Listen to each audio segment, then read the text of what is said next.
La bofetada me golpeó antes que las palabras.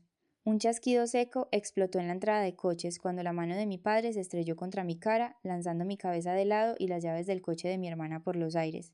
Me ardía la mejilla, me zumbaban los oídos, y el barrio entero enmudeció. Largo de mi casa, gritó. Dejad un comentario y contadme desde dónde estáis escuchando y qué hora es ahora mismo para vosotros. Me encantaría saber quién forma parte de nuestra comunidad. Y decidme, ¿cuál es esa línea que nunca permitiríais que un familiar cruzara? No grité, no lloré, no me llevé la mano a la cara ni supliqué perdón. Me quedé allí, inmóvil, dejando que el silencio se estirara hasta volverse pesado, asfixiante. A mi alrededor, la humedad de una noche de verano en Marbella me oprimía, espesa, con el aroma a jazmín y a la arrogancia del dinero viejo.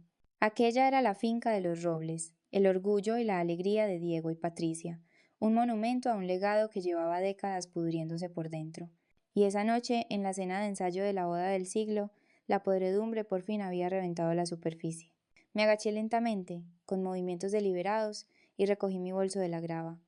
Era un simple bolso de piel, lo único que llevaba encima que no había comprado para mantener su imagen. Era mío. Todo lo demás, el vestido que llevaba, el coche en la entrada, la comida sobre las mesas del catering, era suyo de nombre, pero mío en la realidad, porque lo pagaba yo. Miré a mi madre Patricia. Estaba junto a la mesa del buffet, con una copa de chardonnay en la mano. Vio la bofetada, vio a su marido golpear a su hija, e hizo lo que siempre hacía. Tomó un sorbo de vino y giró la cabeza, recolocando un arreglo floral como si nada hubiera pasado. Luego miré a Alexia, mi hermana, la novia. Estaba apoyada en el capó del Porsche al que me acababa de negar a pasarle la aspiradora. No estaba sorprendida. Se miraba al reflejo en el retrovisor, con una sonrisita de satisfacción que decía, por fin alguien la ha puesto en su sitio. Ese fue el momento en que el contrato se rompió. Caminé hacia mi coche. No era un Porsche ni un Mercedes, era un sedán de hace 5 años con una bolladura en el parachoques trasero. Sensato, fiable, invisible, igual que yo. Entré, arranqué el motor y conduje por el largo y sinuoso camino de entrada, pasando las puertas de hierro forjado que yo había pagado para restaurar el año anterior. No miré atrás. El trayecto a la ciudad duró 40 minutos de silencio. La mejilla me latía, un dolor sordo y caliente que palpitaba al ritmo de mi corazón, pero por dentro sentía frío, un frío glacial, no era tristeza, ni siquiera era rabia en realidad. Era claridad, una claridad arquitectónica. Soy arquitecta paisajista. Mi trabajo es observar un terreno, entender su estructura, su drenaje, sus cimientos y construir algo sostenible. Durante 28 años, había estado intentando construir una familia sobre unos cimientos de arenas movedizas. Había invertido dinero, amor y esfuerzo en una estructura que estaba condenada desde el principio. La bofetada de Diego no fue solo violencia, fue una orden de demolición. Acababa de decirme, de la forma más ruidosa posible, que yo no era una hija. Era una sirvienta que se había pasado de la raya. Y a una sirvienta a la que acabas de despedir no le pagas el sueldo. Entré en el aparcamiento del Ritz-Carlton del centro. No fui a mi apartamento, tenían llaves. Estarían allí esperando para exigirme una disculpa, esperando para manipularme, hasta hacerme creer que me lo merecía. Esa noche no. Hice el check-in, subí a mi habitación y fui directa al espejo del baño. Tenía la cara roja, la huella de su mano ya empezaba a moratarse. Me miré fijamente. Vera, la que todo lo arregla, el banco, el felpudo. Se acabó, le susurré a mi reflejo. Volví al dormitorio y me senté en el escritorio. Abrí mi portátil. Eran las 11 de la noche. La boda era en 36 horas. La mayoría de las novias estarían durmiendo, soñando con su día perfecto. La mayoría de las familias estarían brindando. Pedí un whisky solo al servicio de habitaciones. Cuando llegó tomé un sorbo, dejando que el ardor se asentara en mi pecho. Entonces abrí una nueva hoja de cálculo. No la titulé Venganza, la titulé Auditoría. Porque antes de quemarlo todo necesitaba ver exactamente qué había construido, necesitaba ver el coste de mi propia esclavitud. El primer concepto era el presupuesto de la boda, 120.000 euros. El lugar, los históricos jardines botánicos, 35.000. El catering, un chef con estrella Michelin traído de París, 50.000. El florista, 15.000 euros en orquídeas exóticas en las que Alexia insistió porque hacían juego con sus ojos. Luego estaban los regalos de compromiso. Un Rolex vintage para el novio, Javier, 40.000 euros. Una botella de Chateau Margaux del año en que nació Alexia, 4.500 euros. Y después, el coche. El Porsche Macan aparcado en la entrada. Solo la entrada ya eran 25.000 euros. Miré las cifras, casi 250.000 euros. Ese era el precio que había pagado por sentarme a su mesa. Ese era el precio que había pagado para que me abofetearan delante de la élite de Marbella. ¿Por qué? ¿Por qué lo hice? ¿Por qué pagué por una hermana que se burlaba de mí y un padre que me pegaba? No era generosidad, era supervivencia. Hay un concepto en psicología llamado indefensión aprendida. Es lo que le ocurre a un animal sometido a un dolor repetido e ineludible. Al final, deja de intentar escapar, acepta el dolor como una condición de su existencia. Pero para mí, era algo más sutil, eran las cadenas invisibles de la que sobrevive. Crecí creyendo que el amor era una transacción. Diego y Patricia no me querían por quien era, me querían por lo que les proporcionaba. Si sacaba todo sobresalientes era útil, si arreglaba el internet era apañada, si me callaba y no daba problemas era buena. Con el tiempo, eso evolucionó. A medida que tuve éxito, que mi empresa despegó y empecé a ganar dinero de verdad, me di cuenta de que mi chequera era lo único que hacía que me miraran. El dinero era el idioma que hablaban, así que me volví bilingüe. Pensé que si pagaba lo suficiente, si compraba los regalos adecuados, si financiaba las fiestas correctas, al final la transacción se completaría. Al final compraría mi derecho a ser una hija. Estaba comprando acciones de una empresa que ya había quebrado. Miré de nuevo el moratón de mi cara. Ese era mi dividendo. Tomé otro sorbo de whisky. El porqué ya no importaba. La cadena se había roto. La bofetada había hecho saltar el candado. Ahora solo existía el qué. ¿Qué pasa cuando el inversor se retira? ¿Qué pasa cuando se elimina el pilar estructural de un edificio podrido? Se derrumba. Era hora de activar el interruptor de apagado. Empecé por el lugar de la celebración. El contrato estaba a mi nombre, la fianza en mi tarjeta. Encontré el número de contacto de emergencia de la coordinadora del evento. Era tarde, pero por una boda de 120.000 euros te cogen el teléfono. Hola, soy Vera, dije, con voz firme, profesional. Necesito cancelar la reserva para la boda de los Robles de este sábado. Señora, la voz al otro lado sonaba adormilada, confusa. La boda es en 36 horas, no puede cancelar. Soy la firmante del contrato, dije. La cláusula 4, sección B, permite la cancelación con la pérdida de la fianza. Ejerzo mi derecho, cancélelo. Ahora. Pero los equipos de montaje tienen previsto llegar mañana a las 6 de la mañana. Dígales que duerman un poco más. La boda se cancela. Colgué. Siguiente, el catering. Luego el florista. Uno por uno desmantelé el sueño. No sentía malicia, me sentía eficiente. Estaba corrigiendo un error administrativo. Estaba cerrando una cuenta que había sido estafada. Luego el Porsche. Entré en el portal del leasing. No solo detuve el pago, marqué la entrada como no autorizada y solicité un bloqueo inmediato de la cuenta. Eso activaría una orden de embargo en menos de 24 horas. Alexia no iría a su boda inexistente en un todoterreno de lujo.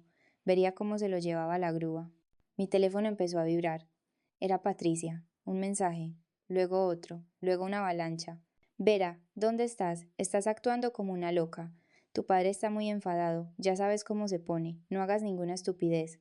No se estaba disculpando. No preguntaba si yo estaba bien. Estaba lanzando la campaña de desprestigio. Conocía su manual. Ya estaba escribiendo a tías y primas, tejiendo la narrativa. Vera está teniendo una crisis. Vera tiene celos de Alexia. Vera no se ha tomado la medicación. Estaba intentando invalidarme antes de que yo pudiera hablar. Estaba intentando pintarme como la hermana solterona e inestable para que, cuando el dinero dejara de fluir, todo el mundo pensara que era solo mi enfermedad. Vi cómo llegaban los mensajes. Eran desesperados, estaban aterrorizados. Aún no sabían que la boda estaba cancelada, solo sabían que yo me había ido, y sin mí, el silencio en esa casa grande y vacía era ensordecedor. Puse el móvil en no molestar, me terminé el whisky, cerré el portátil, la demolición estaba programada, las cargas colocadas. Mañana por la mañana el sol saldría sobre Marbella, y la finca de los Robles despertaría una realidad que no podían permitirse. Me tumbé sobre las sábanas impecables del hotel. Por primera vez en 28 años no temía la mañana. Estaba deseando que llegara, porque mañana los cheques serían devueltos y la gravedad haría el resto. El sol de la mañana golpeó los ventanales del Ritz-Carlton, inundando la suite con una luz que se sentía clínica reveladora. Me desperté a las 6 de la mañana no por una alarma, sino por el silencio de un teléfono que por fin había dejado de vibrar para empezar a notificar. Me senté, cogí el móvil y abrí mi correo. Era una autopsia digital. Durante la noche, los sistemas automáticos habían hecho su trabajo. Mi bandeja de entrada era un muro de notificaciones en rojo y negrita. Pago rechazado. Transacción anulada. Reserva cancelada. Pero bajo las alertas automáticas, las consecuencias humanas empezaban a filtrarse. El primer correo era de Pierre, el jefe de la empresa de catering. Había trabajado con Pierre en una docena de galas de empresa. Me conocía, me respetaba. El asunto decía, urgente incidente finca de los Robles. El mensaje Vera, tu padre está en mi oficina, le está gritando a mi personal. Ha intentado pagar la tasa de reactivación con 3 tarjetas de crédito diferentes. Todas han sido rechazadas, nos está amenazando con demandarnos por sabotaje. Por favor, indícame cómo proceder. No sentí pánico, sentí un desapego frío y profesional. Esto era la inspección de un edificio que acababa de suspender su prueba de resistencia. Escribí una respuesta. Pierre, conforme a mi cancelación de anoche, ya no soy responsable financieramente de este evento. Diego es insolvente, no le concedas ningún crédito. Procede con los protocolos estándar por incumplimiento de contrato. Le di a enviar. Era un disparo de advertencia, pero también un acto de piedad. Estaba salvando a Pierre de una deuda incobrable. Me levanté de la cama, me duché y pedí un café. Para cuando estaba vestida con mi americana más elegante una armadura para el día que me esperaba, llegó la segunda oleada. Esta vez no eran solo cancelaciones, era la reacción en cadena. En la alta sociedad de Marbella los proveedores hablan. Los floristas hablan con los coordinadores de eventos, los coordinadores de eventos hablan con los organizadores de bodas, y Diego, en su arrogancia, había cometido un error fatal. Cuando sus tarjetas fueron rechazadas, en lugar de retirarse con dignidad, había jugado la carta de «Usted no sabe quién soy yo». Había gritado. Había tirado un jarrón. Había llamado a la gerente del local, una mujer que controlaba el calendario social de toda la ciudad secretaria competente. La notificación apareció en mi pantalla. Era de la circular privada de la Asociación de Eventos de Lujo de la Costa del Sol.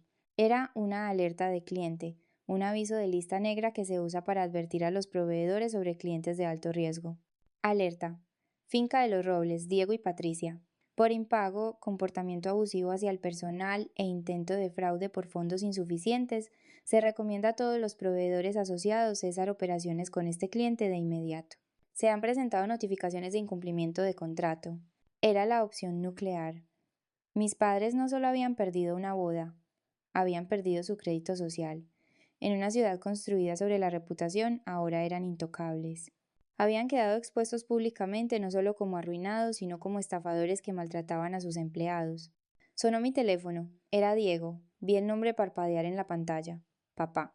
Durante años, esa palabra había desencadenado en mí una respuesta pavloviana.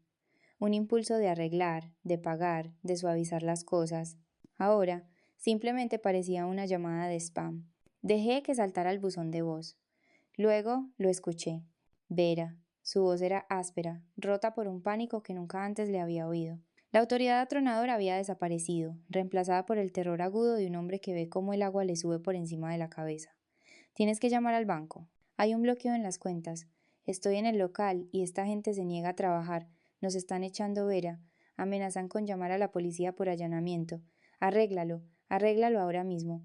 Borré el mensaje. No lo bloqueé. Quería el registro. Quería los recibos. Caminé hacia la ventana y contemplé el horizonte. Imaginé la escena en el lugar de la celebración, los guardias de seguridad escoltando a mi madre hacia la salida, los floristas empaquetando las orquídeas exóticas. El silencio descendiendo sobre el salón donde habían planeado celebrar su propia gloria a mi costa. Pensaban que el dinero era un recurso ilimitado, una ley natural como la gravedad. Nunca entendieron que la gravedad era yo, y acababa de apagarla. Entonces llegó la última notificación de la mañana.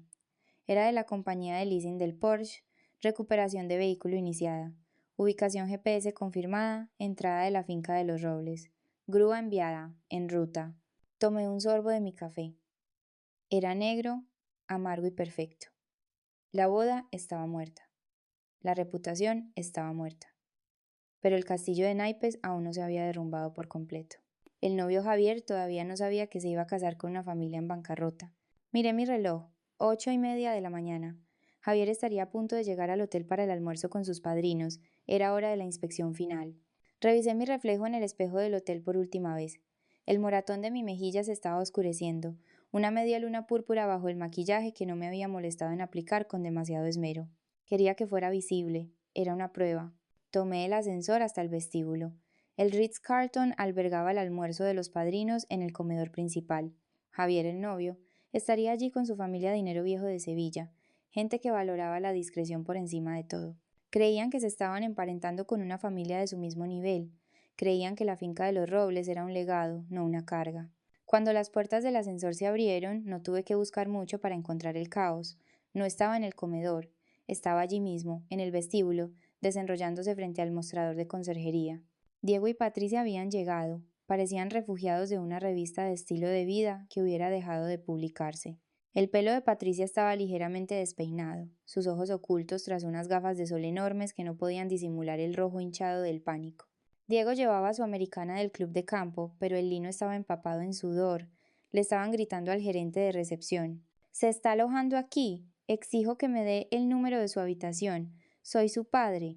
La voz de Diego retumbaba, rebotando en los suelos de mármol. Salí del ascensor. No me escondí. Caminé hacia ellos, el chasquido de mis tacones sobre la piedra resonando como un martillo de juez. «Estoy aquí», dije. Se giraron en redondo. Por un segundo vi el alivio inundar el rostro de Patricia, la creencia instintiva de que si yo estaba presente el problema se resolvería, que estaba allí para firmar un cheque. Entonces Diego vio mi cara. Vio el moratón que él había puesto allí, y en lugar de vergüenza sus ojos se llenaron de una rabia aterradora e impotente. Marchó hacia mí, con el dedo levantado, el pecho hinchado.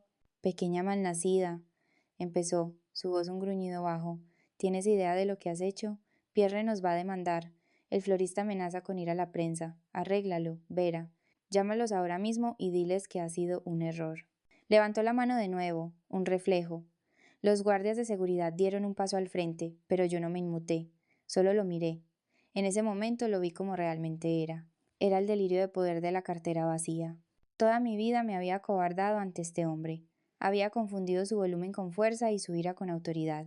Pero allí de pie, bajo la fría luz del vestíbulo del hotel, me di cuenta de que estaba hueco. Su poder no era intrínseco, era alquilado. Era un disfraz que compraba con mi dinero. Sin mi tarjeta de crédito no era un patriarca, solo era un hombre insolvente y ruidoso con una americana prestada. Me reí. Fue un sonido seco y cortante. «No puedo arreglarlo», Diego, dije, usando su nombre de pila. Le golpeó como un puñetazo. «Yo no lo rompí, solo dejé de pagar el mantenimiento». «Somos tu familia», gimió Patricia, agarrándome del brazo. Su agarre era débil. «¿Cómo puedes avergonzarnos así? Alexia está histérica, Javier se va a enterar». «Javier ya lo sabe». La voz no vino de mí. Todos nos giramos. Javier estaba de pie en la entrada del comedor. No llevaba su traje de novio. Llevaba vaqueros y una camiseta, y sostenía una bolsa de viaje. Detrás de él, sus padres estaban de brazos cruzados, mirando a Diego con esa especie de desdén frío y educado que acaba con las vidas sociales de forma permanente. Alexia entró corriendo por las puertas giratorias, todavía con su chándal blanco de futura novia, el rímel corriéndole por la cara. Se abalanzó sobre Javier. «Cariño», por favor, sollozó. «¿Está mintiendo?» «Verá, está celosa, no se ha tomado la medicación, lo ha cancelado todo porque te quiere a ti». Era la campaña de desprestigio, desesperada y a gritos. Javier no retrocedió, simplemente levantó su teléfono. «La tía de Vera me ha enviado el archivo», Alexia dijo. Su voz era plana, exhausta. «Me lo ha enviado todo. Los recibos, los correos donde me llamabas un idiota útil, el desglose de los pagos de Vera durante los últimos 5 años». Miró a Diego. «Le dijiste a mi padre que estabas liquidando activos para pagar la boda. Nos dijiste que la finca era de vuestra propiedad, sin cargas. Estáis arruinados, lleváis arruinados una década. Me estabais estafando para que un matrimonio os rescatara». «Eso no es verdad», gritó Diego. Pero su voz se quebró. «Es un problema de liquidez temporal». «Es fraude», dijo Javier. Y se acabó. Miró a Alexia, que temblaba, sus manos aferradas a la camisa de él. Con suavidad, pero con firmeza, le quitó los dedos de encima. «No me caso contigo», dijo. «No voy a casarme con una bancarrota». Pasó junto a ellos, hacia la salida. Sus padres lo siguieron, rodeando a Diego como si fuera un charco de algo desagradable. Alexia gritó. Fue un sonido primario, desgarrado. Se derrumbó sobre la alfombra del vestíbulo un montón de terciopelo blanco y sueños rotos. Diego se volvió hacia mí. Tenía la cara morada, las venas de su cuello se hinchaban, parecía que quería matarme. «Tú, Siseo, tú has hecho esto, has destruido a esta familia». Miré los escombros, la hermana sollozando, la madre humillada, el padre al que no le quedaba nada más que su rabia. No dije, mi voz tranquila, profesional, definitiva. «Solo os he pasado la factura». Les di la espalda y caminé hacia los ascensores. Detrás de mí oía a los guardias de seguridad pidiéndoles que se marcharan. Oí a Patricia sollozar, no me detuve, tenía un solar que despejar. Las consecuencias no fueron una explosión, fueron una demolición controlada. La gravedad hizo el trabajo. Yo solo observé desde una distancia segura. 3 semanas después, el cartel de Se Vende apareció al final del camino de entrada de Los Robles. No era un cartel de inmobiliaria estándar, era un aviso de embargo bancario. Las demandas de los proveedores habían desencadenado una auditoría inmediata de los activos de Diego, y el castillo de naipes se derrumbó bajo el peso de una sola citación judicial. No fui a la subasta. No necesitaba ver a los extraños paseando por los pasillos donde me habían tratado como a un fantasma. Me enteré, sin embargo. Marbella es una ciudad pequeña cuando tienes dinero, y aún más pequeña cuando lo pierdes. Alexia perdió más que la boda. Perdió al público. La historia de la boda fraude se hizo viral en nuestros círculos sociales. Las influencers que había cortejado, las marcas que había etiquetado, todas desaparecieron. Era radiactiva. Se mudó a un pequeño apartamento con Patricia y Diego, un piso de 2 habitaciones cerca del aeropuerto. Imagino que el ruido de los aviones es un recordatorio constante de los lugares a los que ya no pueden permitirse ir. No lo salvé. Esa es la parte sobre la que la gente siempre pregunta. Pregunta, ¿no te sentiste culpable? ¿No quisiste ayudarlos una última vez? Y la respuesta es no. Hay una filosofía que he adoptado, algo que no aprendí de los libros, sino del silencio de mi propia vida después de que el ruido cesara. Es el concepto de soltar los lazos de sangre para encontrarse a uno mismo. Nos enseñan que la familia es un muro de carga, que si lo quitas el techo se derrumba. Nos enseñan que el ADN compartido es un pacto suicida y que la lealtad significa ahogarse juntos. Pero esa es una mentira diseñada por gente que necesita usarte. Me di cuenta de que mi familia no era un muro de carga, eran amianto, eran un aislamiento tóxico que había estado respirando durante 28 años, envenenándome para mantenerlos a ellos calientes. Quitarlos de en medio no hizo que mi vida se derrumbara, limpió el aire. Encontré la paz en la quietud. Descubrí que cuando no gastaba el 70% de mis ingresos en comprar su aprobación, tenía suficiente para construir una vida que realmente me encajaba.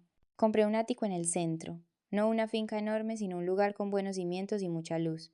Lo amueblé con cosas que me gustaban, no con cosas que impresionaran a invitados que no me importaban. 6 meses después estaba en la azotea del nuevo proyecto de parque urbano que dirigía. Me ajusté el casco contemplando el horizonte de Marbella. El sol se estaba poniendo, proyectando largas sombras doradas sobre el acero y el cristal. Mi teléfono vibró. Era una notificación de un número desconocido. No lo miré, no lo necesitaba. Si era importante, dejarían un mensaje de voz. Si eran ellos, de todos modos estaban bloqueados. Respiré hondo. El aire olía a hormigón y a progreso. Había pasado mi vida tratando de ser la arquitecta de la felicidad de otros, tratando de apuntalar una estructura construida sobre un pantano. Ahora, por fin, estaba construyendo sobre cimientos sólidos. Volví a mis planos. Las líneas eran limpias, las medidas eran exactas, y lo mejor de todo, era dueña de cada centímetro. Si eres tú quien paga por la gente que te hace daño, cierra la cartera. A ver quién se queda. Comparte esta historia si alguna vez has tenido que comprar tu propia libertad. Y no te olvides de suscribirte para más historias de justicia servida fría